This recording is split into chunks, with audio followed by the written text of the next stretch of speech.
우리 찾겠습니다. 오늘 우리에게 주시는 하나님 말씀은 구약의 민수기 1장입니다. 민수기 1장 1절부터 4절까지의 말씀을 찾겠습니다. 구약 성경 193페이지에 있는 민수기 1장 1절부터 4절까지의 말씀입니다. 1절부터 4절까지의 말씀을 같이 한 목소리로 읽겠습니다. 시작. 이스라엘 자손이 애굽 땅에서 나온 후 둘째 해 둘째 달 첫째 날에 여호와께서 시내 광야 해막에서 모세에게 말씀하여 이르시되 너희는 이스라엘 자손의 모든 회중 중 각 남자의 수를 그들의 종족의 조상의 가문에 따라 그 명수대로 계수하였으니 이스라엘 중 20세 이상으로 싸움에 나갈 만한 모든 자를 너와 아론은 그 진영별로 계수하되 각 지파의 각 조상의 가문의 우두머리 한 사람씩을 너와 함께하게 하라.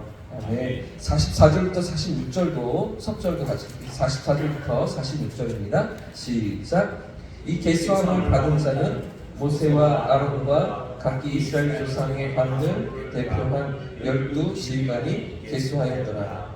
이같이 이스라엘 자손이 그 조상의 가문을 따라 20세 이상으로 싸움에 나갈 만한 이스라엘 자손이 다 계수되었으니 계수된 자의 총계는 60만 3,550명이었더라.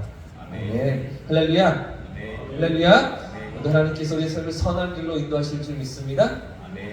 어느새 그렇게 힘들어 보이던 레위기 말씀이 다 끝나고요. 오늘부터 민수기 통독이 시작됩니다. 새봄에도 하나님의 말씀 앞에서 우리의 삶에 승리할 수 있길 축복합니다. 잘 아시는 것처럼 민수기는 이스라엘 백성들의 숫자를 계수하는 그런 성경입니다. 두 차례 인구조사를 하는데요. 오늘 1장 말씀에서 첫 번째 인구조사를 하고요. 그리고 26장에 가면 이제 40년의 시간이 훌쩍 흘러서 40년의 시간이 1장부터 26장 사이에 다 담겨 있고요.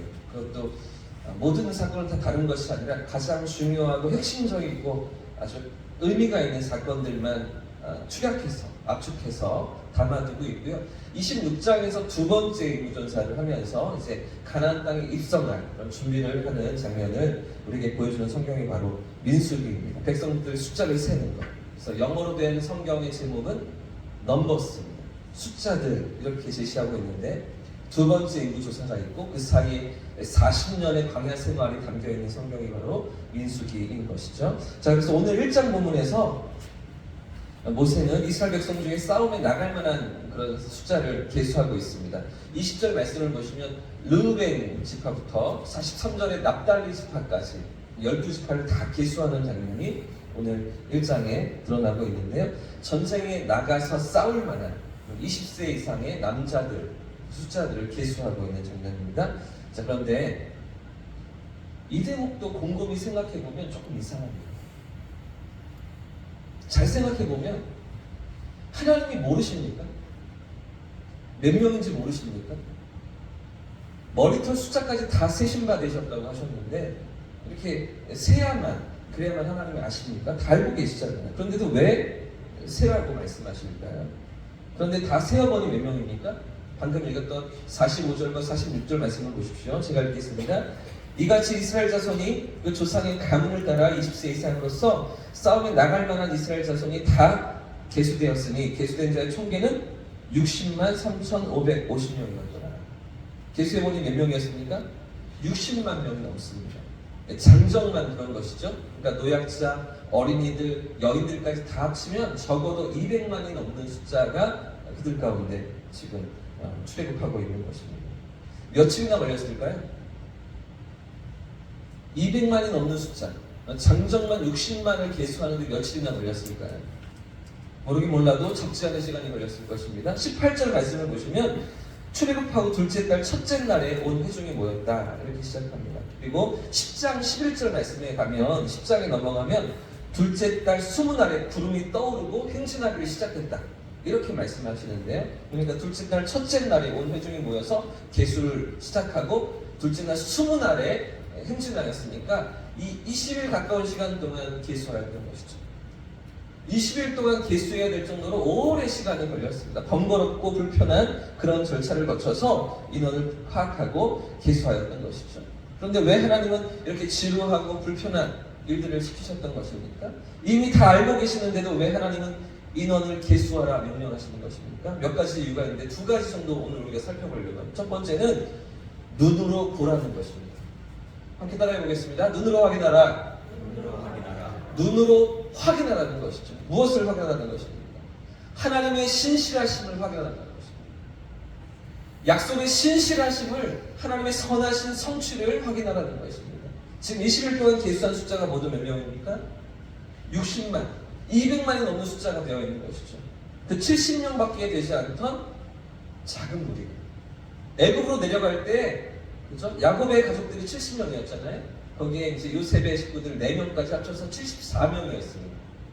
그 작은 무리가, 그 작은 한 가족이 200만이 넘는 숫자로 하루 이틀을 세워서는 셀 수가 없는 거대한 민족으로 번성케 하시고 성장케 하시는 하나님의 약속의 성취하심을 눈으로 확인하는 것입니다. 어떤 약속이 기억나십니까? 창세기 12장에 아브라함에게 약속하셨던 내가 너를 복주고 큰 민족을 이루겠다. 하늘의 별같이 바닷가의 모래와같이 셀 수 없도록 만들겠다 하셨던 하나님의 그 약속이 성취되었던 것이죠. 75세에 부르실 때에 아브라함은 믿지 못했습니다. 하나님이 두려운 하나님을 찾아오셔서 영광 중에 나타나셔서 쫓아오긴 했지만 어떻게 생사명이 다 끝난 내 아내가 자손을 낳을 수 있단 말인가 생각하면서 그 약속을 온전히 신뢰하지 못했습니다. 그래서 86세에 이시드마엘을 낳기도 했었잖아요. 그런 하나님의 약속이 전혀 불투명해 보였는데, 전혀 불가능해 보였는데 시간이 얼마 지나지 않자 신실하게 응답되고 이루어지는 하나님의 역사를 지금 보게 되는 것이죠. 이토록 거대한 민족을 이루시고 한 국가를 세우셨다는 것입니다. 할렐루야! 하나님은 약속을 이루시는 하나님이신 줄 믿습니다. 약속을 성취하시는 신실하신 하나님이신 줄 믿습니다. 전혀 보이지 않는 길을 걸으라, 따라오라 말씀하시며 부르시는 하나님이시지만 그러나 그 속에서도 당신의 약속을 신실하게 이루시는 우리 하나님이신 줄 믿습니다. 오늘 우리 삶 속에서도 이렇게 신실하신 하나님을 바라볼 수 있기를 축복합니다. 때로는 우리의 삶의 길이 주님의 약속이 보이지 않는 것 같아서 우리의 삶의 현실에 어떻게 이루어질지 몰라서 걱정하고 염려하는 우리의 삶의 자리가 지나갈 수도 있지만 그런 삶 속에서도 신실하신 하나님, 당신의 약속을 이루시는 하나님을 우리가 주목하면서 그 하나님 앞에서 살아가는 저와 우리 모두의 삶을 축복합니다. 왜 하나님께서 인구조사를 명령하신 것입니까? 첫 번째는 눈으로 확인하라는 것이죠. 하나님의 신실하심을 확인하라는 것입니다. 두 번째가 있는데요. 한 번 더 따라해 보겠습니다. 군대로 서라. 군대로 서라는 거죠. 하나님께서 당신의 백성들을 군대로 세우시며 준비시켜 가시는 것이죠. 인구조사를 명령하신 두 번째 이유는 출애굽한 백성들을 조직과 질서를 갖추도록 세워가시기 위함이었습니다. 자, 이제 그들이 약속의 땅을 향해 나아가면서 가나안 땅을 향해 나아가면서 이 40년 동안 광야 생활을 해야 하는데 이런 그들에게 있어서 필요한 것이 무엇입니까? 이런 그들에게 광야 생활 가운데 중요한 것이 무엇입니까? 물이 필요합니다. 음식도 필요합니다. 날씨도 중요하고요. 환경도 중요합니다. 그러나 200만이 넘는 그 거대한 숫자가 40년 동안 광야 생활을 헤매지 않기 위해서, 혼란을 겪지 않기 위해서 가장 필요한 것이 무엇입니까? 바로 질서입니다. 질서. 생각해 보십시오. 40년 동안 아이를 출산하는 일이 있었겠습니까? 없었겠습니까? 장례를 치르는 일이 있었겠습니까? 없었겠습니까? 때로는 병들고 아픈 사람들도 있었겠죠. 어린아이와 노약자들도 같이 걸어서 광야길을 나아가야 하는데 어떻게 혼란은 없이 함께 걸으면서 같이 나아갈 수가 있는 것입니까? 앞서가는 백성들과 뒤에 따르는 백성들이 그 200만이 어떻게 소통하고 어떻게 함께 걸어갈 수가 있는 것입니까? 이 모든 질서를 잡아가는 그 첫 번째 시작이 바로 인구조사인 것이죠. 44절 말씀해 보십시오. 44절을 같이 읽겠습니다. 시작! 이 계수함을 받은 자는 모세와 아론과 각기 이스라엘 조상의 가문을 대표한 12지휘관이 지금 누가 각 지파를 계수하는 일을 담당하였습니까? 각 지파의 지휘관들을 세운 것이죠. 조직이 정비되고 있는 것이죠. 각 지파의 대표자들을 세우고 있는 것이죠. 이 책임자를 세움으로써 질서가 정리되고 조직이 정비되고 있는 것입니다. 뿐만 아니라 2장으로 넘어가면 이제 진을 편성합니다. 진영을 편성하고 구역을 나누어서 어떻게 배치를 하고 어떻게 그들이 순서로 나아가고 어떻게 신호를 따라서 움직이며 또 행진해야 하는지 그 방법 하나하나까지 명확하게 가르쳐 주시는 것이죠. 어떤 나팔 소리에 진영이 일어나고 행진을 시작하고 어떤 나팔 소리에 멈추어서 그곳에 다시 진을 치고 멈추어야 하는지 이 모든 것을 세심하게 하나님께서 가르치시는 것입니다. 이 모든 질서의 시작이 바로 인구조사였던 것이죠.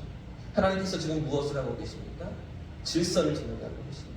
마치 군대처럼 이스라엘 백성들을 정비하시며 체계를 잡아 나아가시는 것이죠. 그래서 출애굽기 12장 말씀을 보시면 하나님께서 이렇게 말씀하십니다. 들어보십시오. 이스라엘 자손이 애굽에 거주한 지 430년이라 430년이 끝나는 그날에 여호와의 군대가 다 애굽 땅에서 나온즉 이렇게 말씀하십니다. 조금 전 10가지 재앙을 경험하고 10가지 이적을 경험하고 이제 막 애굽을 빠져나온 백성들이었습니다. 출애굽기 12장의 상황은 이제 막 애굽을 떠나온 상황입니다. 근데 그런 백성들에게 하나님 뭐라고 말씀하십니까? 여호와의 군대라고 말씀하십니다. 하나님의 군대라고 말씀하십니다. 언제 군사훈 훈련을 받았습니까? 언제 그들이 군사로 준비된 적이 있습니까? 전혀 그렇지가 않은데 아직도 여전히 노예로서의 근성이 남아있고 400년이 넘는 시간 동안 애굽에 종살이하던 그 습성이 그대로 남아있는데도 불구하고 여호와의 군대가 애굽에서 나왔다라고 말씀하시는 것이죠. 하나님의 목적과 부르심이 있기 때문에 하나님의 기대가 있기 때문에 당신의 군대로 세우기를 원하셨던 것이죠. 그런 그들 가운데 하나님께서 이제 질서를 세우시고 체계를 세우시며 하나님의 군대로 하나님의 백성으로 세워가시고자 하시는 것이죠. 이런 그들을 통해서 하나님을 드러내시고 하나님의 살아계심을 나타내시며 온 세계와 열방 가운데 하나님의 영광을 선포하기를 원하셨던 것입니다. 이런 목적이 그들 가운데 있었기 때문이죠. 하나님께서 이런 기대와 소망으로 그들 가운데 찾아오시며 그들을 준비해 나가셨던 것입니다. 오늘 우리의 삶에도 이런 기대와 소망으로 찾아오시며 우리의 삶을 인도하시는 하나님을 바라보시길 축복합니다. 우리를 통해서 세상 가운데 하나님의 살아계심을 드러내시고 하나님의 영광을 선포하시기를 원하시는 주님의 마음을 우리가 기억하면서 우리가 아무리 세상 가운데 작고 연약한 존재인 것 같아 보여도 하나님이 함께 하시면 하나님이 붙들고 사용하시면 정말 하나님의 군대로 쓰임받는 줄 믿고 거룩한 군대로 우리가 쓰임받는 줄 믿고 하나님 앞에 깨어 살아가는 복된 하루가 되시기를 예수님의 이름으로 축복합니다. 축원합니다.